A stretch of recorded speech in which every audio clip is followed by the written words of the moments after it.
여러분, 오늘 말씀은 엄히 명하는 것이라는 주제의 말씀인데요.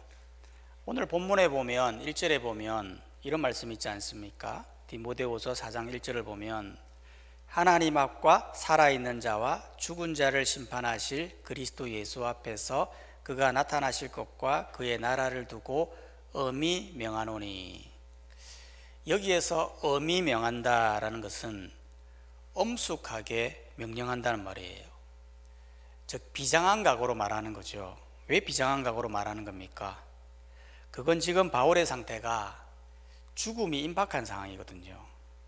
실제로 이 디모데후서를 어디서 기록했냐면 로마 감옥에서 기록했거든요. 바울은 로마 감옥에 총 2번에 걸쳐서 갇혔어요. 첫 번째는 로마 제국에서 전도하고 복음을 전파하면서 혼란이 일어나게 됐는데, 그 일로 인해 유대인과 히스파 노인 간의 갈등으로 인해서 아시아에 폭동이 일어나고, 그래서 로마 감옥에 갇혔던 거예요. 두 번째는 왜 갇혔냐면 그가 로마로 이사한 후에 유대인들로부터 반대와 갈등이 있었거든요. 이 반대와 갈등으로 인해서 감옥에 갇히게 되었는데, 첫 번째 감옥에 갇힐 때는 은혜로 풀려났지만 두 번째 갇혔을 때는 더 이상 가망이 없었던 거예요. 그래서 6절에서 말하지 않습니까? 디모데후서 4장 6절을 보면 전제와 같이 내가 벌써 부어지고 나의 떠날 시각이 가까웠도다. 전제라고 하는 건 약재를 말하는 건데, 약재가 부어졌다, 즉 이미 쏟아졌다, 즉 이미 하나님께 바쳐진 제물이다 라는 의미로, 즉 죽음이 임박해져 있는 상황을 상징적으로 이야기했던 겁니다. 즉 바울은 마지막 유언과도 같은 말을 지금 하는 거예요. 엄히 명령한다. 사람이 실제로 죽음이 임박하게 되면 엄숙해지잖아요. 사람이 죽을 때 말하는 그 말, 허투루 말하는 사람 없거든요. 정말 중요한 말, 소중한 말, 또 후대에게 남기고 싶은 말, 그런 말을 한단 말이에요. 실제로 이전교회에서 한 가족이 교회를 등록을 했는데 엄마와 아빠, 중학생 딸 2명 교회 와서 등록을 했어요. 근데 신기한 건 이 가정은 단 한 번도 교회를 다녀본 적이 없는 가정이었어요. 그래서 어떻게 와서 해서 교회에 왔냐 물어보니까 할아버지가 돌아가시면서 마지막 유언으로 너희 교회 나가야 된다, 그게 내 마지막 유언이다, 그렇게 하니까 그 말에 순종해서 교회에 나왔는데 지금도 잘 다니고 계시거든요. 그만큼 유언에는 힘이 있다는 거예요. 유언은 허투루 하는 게 아니라는 거죠. 혹시 여러분 가족 중에 교회를 안 나오시는 분들이 있습니까? 그러면 엄히 명하십시오. 엄숙하게 마지막 유언같이 말하십시오. 나의 마지막 소원이다, 꼭 교회를 나갔으면 좋겠다. 그러면 자식인들, 가족인들 허투루되지 않는 거예요. 그러면 도대체 바울은 죽음이 임박한 상황 가운데서 엄히 명령했던 것들이 무엇입니까? 오늘 본문에 보면 총 3가지로 요약할 수가 있어요. 첫 번째가 뭐냐면 디모데후서 4장 2절은 말하거든요. 너는 말씀을 전파하라. 때를 얻든지 못 얻든지 항상 힘써라. 범사에 오래 참음과 가르침으로 경책하며 경계하며 권하라. 엄히 명령한 건 말씀을 전파하라는 거죠. 여러분, 바울이 참 대단하지 않습니까? 이제 곧 죽는데 그 죽는 상황 속에서 여러분이 유언을 남기라면 뭐를 남기겠습니까? 한번 생각해 보십시오. 여러분 가족들에게 내가 유언을 남긴다, 어떤 걸 남기겠습니까? 많은 사람들이 죽을 때 보면 형제끼리 우애해야 된다, 가족끼리 화평해야 된다, 성공해야 된다, 지혜롭게 살아야 된다, 그렇게 유언을 남기죠. 그런데 바울은 엄히 명하는 거예요. 말씀을 전파해야 된다. 그것도 때를 얻든지 못 얻든지 항상 힘써야 된다. 여기에서 때를 얻든지 못 얻든지라는 말은 어떤 형편에서든지 힘써라 라는 의미죠. 이건 결과를 말하는 게 아니에요. 우리는 무슨 일을 할 때 자꾸 결과를 보고 이야기하거든요. 결과가 좋았기 때문에 이렇고 안 좋았기 때문에 저렇다 라면서 결과를 이야기하는데, 실제로 여러분 우리가 일을 해보면 결과라는 것이 항상 좋지만 않잖아요. 예기치 않은 상황이나 외부 요인을 만나면 결과는 잘못 나올 수 있거든요. 중요한 건 결과보다도 최선을 다했냐, 그게 더 중요한 거죠. 바울은 너희가 지금 최선을 다하고 있느냐, 복음을 말씀을 전하는데 때를 얻든지 못 얻든지 항상 힘써야 된다라고 최선을 강조하는 모습이었다는 거죠. 그러면 왜 우리는 말씀 전파에 왜 그렇게 힘을 써야 되는 거죠? 그 이유는 두 가지 이유가 있습니다. 첫 번째는 이 말씀에는 구원이 있죠. 여러분, 이것만큼 강력한 메시지가 어디에 있습니까? 구원이 뭡니까? 구원은요, 영원한 삶이에요. 여러분, 이 세계가, 여러분의 인생이 이걸로 끝나는 게 아니에요. 사람들은 자기 인생 설계를 할 때 약 100세 정도까지 설계를 하거든요. 근데 이 나이에 지금 벌어서 이 정도 모아가지고 이 정도로 투자를 하면 나중에 그 연금 받으면 남은 노년을 잘 살 수 있겠다, 그렇게 준비를 한단 말이죠. 물론 이런 노후 계획 중요합니다. 세워가야 됩니다. 그런데 더 중요한 건 구원 계획이죠. 구원을 받았냐 안 받았냐, 그거는 정말 중요한 문제라는 거예요.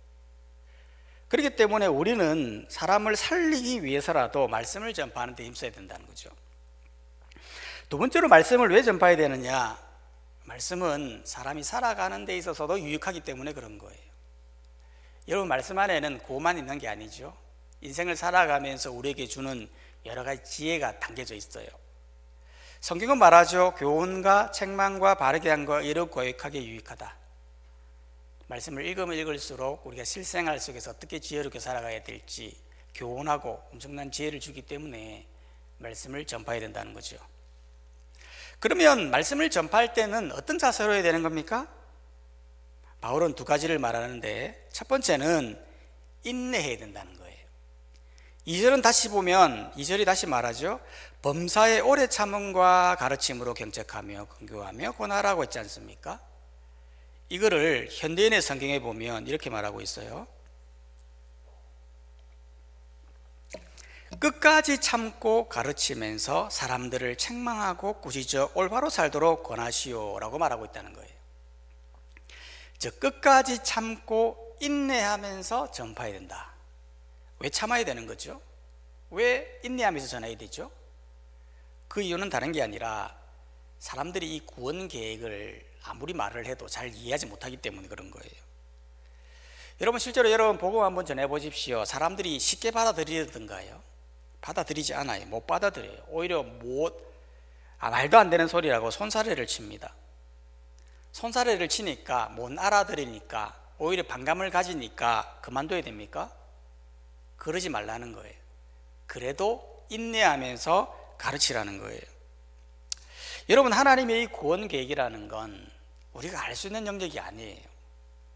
저 사람은 절대 구원받지 못할 사람이라고 해도요, 나중에 죽을 때 예수님 믿는 사람도 있고요, 저 사람은 당장에 믿을 것 같은데 절대 믿지 않는 사람도 있더라는 거예요.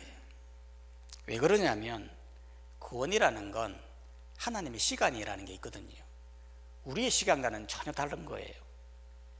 나는 이때에 구원받았으면 좋겠다, 꼭 이때에 하나님 위에 나와 예배했으면 좋겠다 싶지만, 하나님의 때는 마치 십자가의 강도처럼 죽을 때 마지막에 예수 그리스도를 만나고 구원받는 사례도 있다는 거예요. 이전교회 한 전도왕이 그랬었습니다. 이 전도하시는 이 전도왕은 전도를 정말 많이 하신 분인데 한 해에 무려 100명씩 회심시키는 그런 분이 전도왕이었는데요. 근데 신기한 건 이분이 다른 사람은 다 전도해도 자기 부모는 교회를 못 데리고 오는 거예요. 그래서 부모 전도를 포기할까 싶다가도 그래도 끝까지 포기하지 않고 인내하면서 전도했다는 거예요. 그런데 마지막 돌아가시기 전에 교회에 와서 복음을 듣고 영접기도 하더라는 거예요. 그걸 보면서 이 전도왕이 하나님의 때가 있구나, 하나님의 시간이 있구나 라는 것을 기억하고 포기하지 않고 기도해야 되겠다, 그런 말씀을 하시더라고요. 여러분, 하나님의 구원 계획은 우리의 시간과 다른 거예요. 그렇기 때문에 우리는 알아듣든지 못 알아듣든지 인내로서 말씀을 가르치고 전파해야 된다는 거예요. 두 번째로 바울이 엄히 명하는 것이 뭐냐면, 두 번째는 시대를 잘 분별해야 된다라는 거예요. 3절이 말하지 않습니까? 디모데후서 4장 3절을 보면 때가 이르느니 사람이 바른 교훈을 받지 아니하며 기가 가리워서 자기 사욕을 따를 서성을 많이 두고 또 그 길을 진리에서 돌이켜 허탄한 이야기를 따르니라. 디모데에게 엄히 명하는 거예요. 이 시대를 잘 보라고. 앞으로 나타날 시대는 어떤 시대냐? 바른 교훈을 듣지 않는 시대라는 거예요. 실제로도 여러분 이 세상을 바라보십시오. 진리를 환영하던가요? 예수님 너무 좋아요. 나 교회 갈래요. 말씀 너무 좋아요. 세상 사람들이 그런 말 하던가요? 아니라는 거예요. 세상 사람들에게 이미 복음은 아주 진부한 주제죠. 더 이상 보이지 않는 세계에 대해서 이야기하는 자체를 굉장히 싫어합니다. 그리고는 자기 길을 끌어줄 그런 사람은 좋아한다는 거예요. 실제로 여러분, 우리가 기가 가려우면 누가 끌어줄 때 얼마나 시원합니까? 즉, 내 욕구를 긁어줄 수 있는 사람, 내 가려움, 내 필요를 채워줄 수 있는 사람을 스승으로 두게 되는 시대다라는 거예요. 예를 들면 그런 거예요. 나는 돈에 대한 관심이 많습니다. 그러면 나의 이 욕구를 채워줄 수 있는 사람, 돈을 많이 벌게 해주는 사람, 그런 사람을 나의 스승으로 모시는 거예요. 그래서 그 사람이 말이라면 무조건 따라가는 거죠. 예를 들어 나는 연애에 관심이 많습니다. 그러면 그 연애 욕망을 채워줄 수 있는 사람을 스승으로 두고 그 사람에게 기술을, 방법을, 여러 가지 일들을 배우게 되는 시대라는 거예요. 실제로 우리가 살아가는 시대가 그렇지 않습니까? 나의 호기심, 나의 궁금증, 이런 모든 것들이 알고리즘에 의해서 채워주고 보내주고 보여주고 하는 시대를 우리가 살고 있다는 거예요. 그렇기 때문에 자기가 좋아하는 것에 대해 모든 것들이 집중되어 있습니다.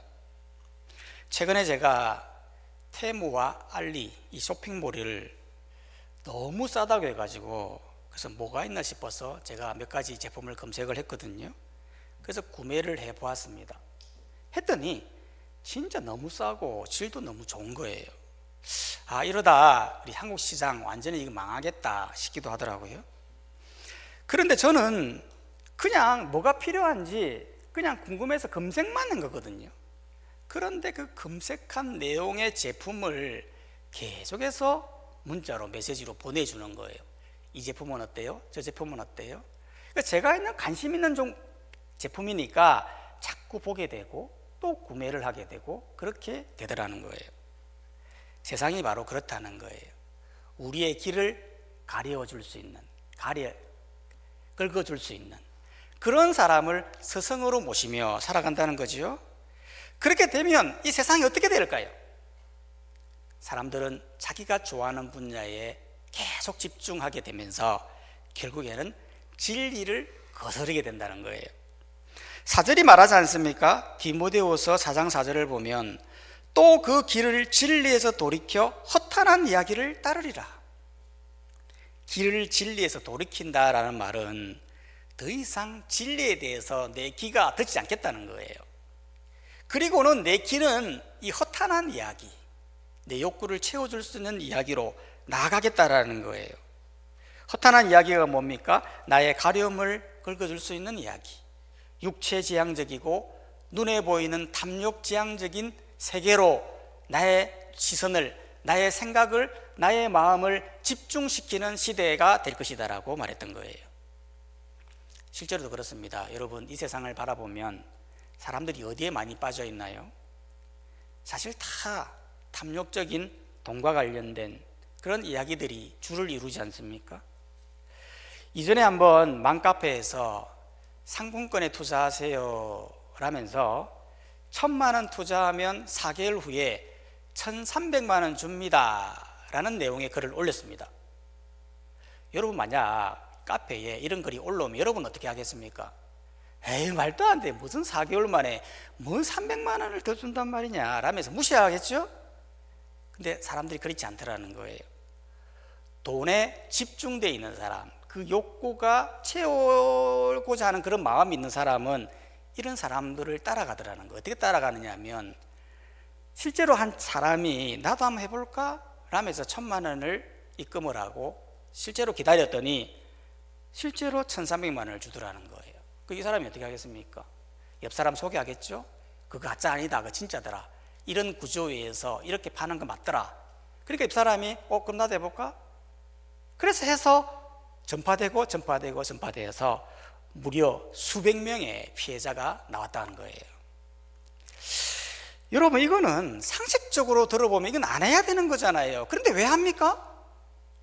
이미 내 욕구를 긁어줄 수 있는 사람, 내 욕망을 건드려 허탄한 이야기로 빠져있기 때문에 얼마든지 이럴 수 있다는 걸 보여주는 거예요. 그렇기 때문에 디모데후서는 3장에서 이미 이런 얘기를 하고 있는 거예요. 사람들이 말세가 되면 어떤 현상이 일어나느냐? 디모데후서 1장 5절에서 보면 디모데후서 3장 1절에서 5절의 말씀을 보면 너는 이것을 알라. 말세의 고통한 때가 이르러 사람들이 자기를 사랑하고 돈을 사랑하며 자랑하며 교만하며 비방하며 부모를 거역하며 감사하지 아니하며 거룩하지 아니하며 배신하며 조급하며 자만하며 쾌락을 사랑하기를 하나님 사랑하는 것보다 더하며 경건의 모양은 있으나 경건의 능력을 부인하니 이 같은 자들에게서 내가 돌아서라.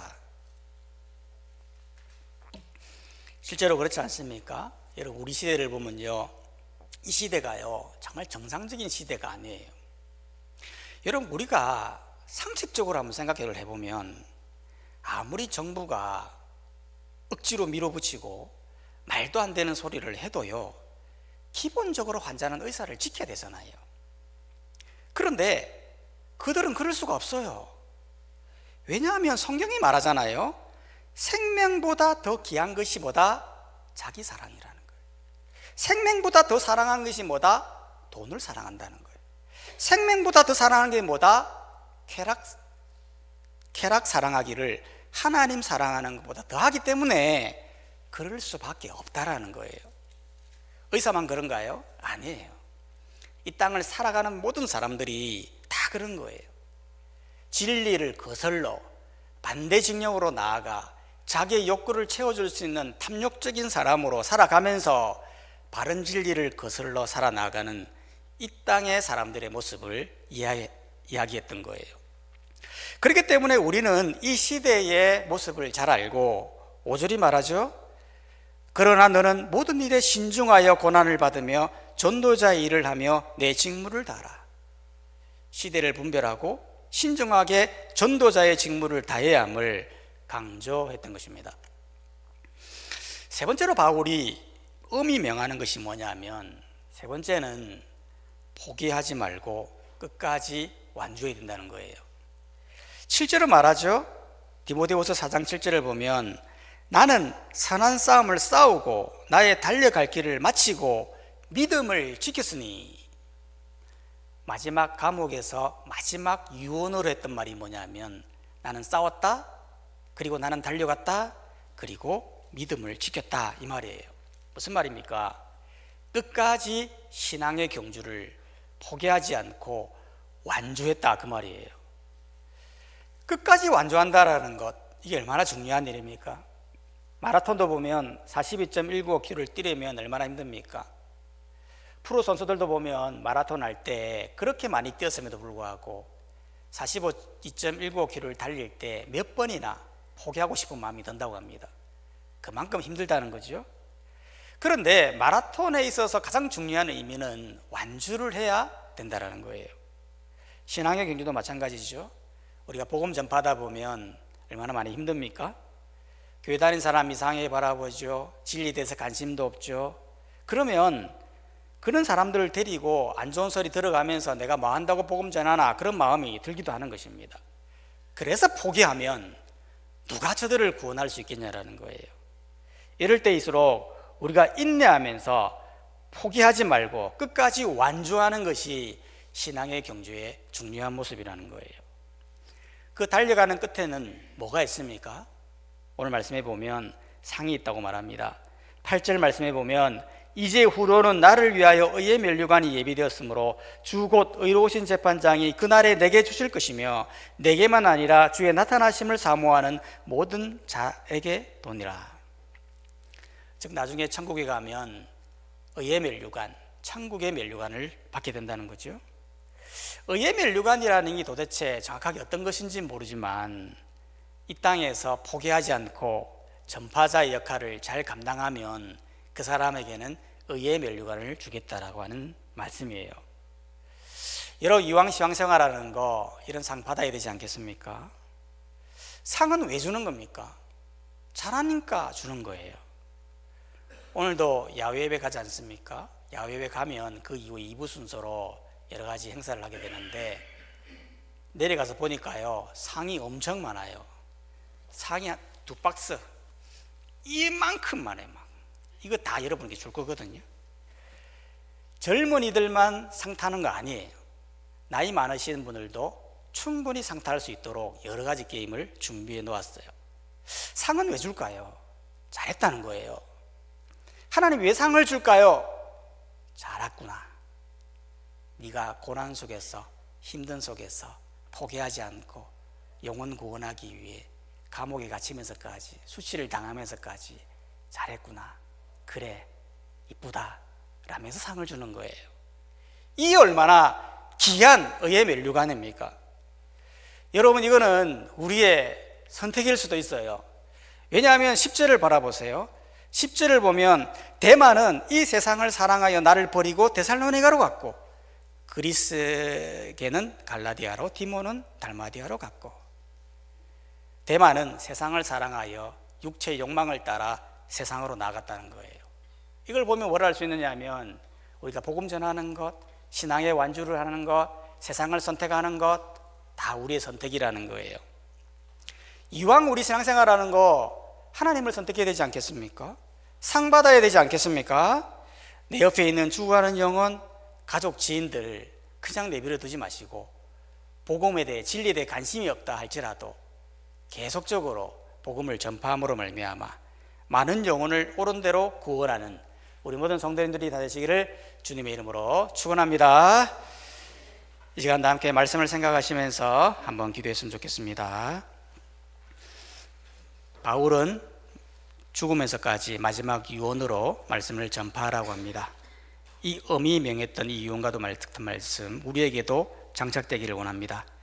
내 주위에 있는 죽어가는 영혼들의 이름 얼굴을 떠올리면서 그들이 다 하나님 교회로 나올 수 있도록 위해서 기도하시고 특별히 행복축제를 통해서 전도되어서 함께 하나님을 만나고 함께 신앙생활을 할 수 있도록 주여 역사해 주시고 우리 가족들 우리 지인들 포기하지 않고 끝까지 기도하는 저희가 되게 해주셔서 많은 영혼 구원할 수 있도록 주여 역사해 주시옵소서. 함께 통성으로 기도하며 나가도록 하겠습니다. 하나님 아버지 감사합니다. 하나님 아버지 우리가 하나님 믿음에 파산하는 사람들을 보게 됩니다. 아직 여전히 진리에 대해 관심이 없는 사람들을 보게 됩니다. 아무리 그렇다 할지라도